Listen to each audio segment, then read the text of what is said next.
वसन्तको बयान लेखिन लागेको थियो अनि पुलिसले चाहिँ यदि तपाईँको नियत सफा भएको भए तपाईँले सिधै सिर्जनासँग सबैको अगाडि किन भेट्न सक्नु भएन, किन एकान्तमा बोलाउनु भयो भन्दै गर्दाखेरि त वसन्तले ती पुलिसलाई भन्न थाल्छन्, मैले सिर्जनालाई बच्चै जन्माऊ भनेर त फोनमा पनि भन्न सक्थे, तर म सिर्जनासँग भेटेर कुरा गर्न चाहन्थे।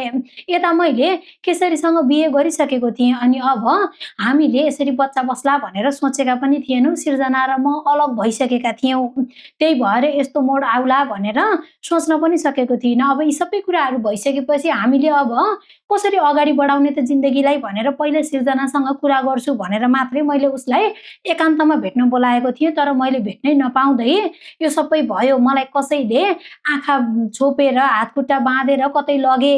मैले उनीहरूको बोली पहिलोपटक सुनेको थिएँ, न मैले उनीहरूलाई चिनेको छु र न उनीहरूले मलाई चिनेका थिए भनेर यी सबै कुराहरू वसन्तले भनिसकेपछि त तपाईँलाई कोही माथि शङ्का छ भन्न थाल्छन् अनि त्यसपछि त वसन्तले मलाई इन्द्रमाथि शङ्का छ भनिदिन्छन्। साँच्चै नै अब वसन्तको कुरा सुनिसकेपछि पुलिसले पनि यो सबै कुरामा निगरानी गरेर त्यो इन्द्रको वास्तविकता चाहिँ पत्ता लगाउनै पर्छ के। त्यसलाई जेलमा कोचेपछि चाहिँ अनि बल्ल सिर्जना र वसन्त बीच वास्तविकता के हो भनेर छर्लङ्ग हुनुपर्छ भन्ने को हुनुहुन्छ फटाफट कमेन्ट गर्नुहोस् त।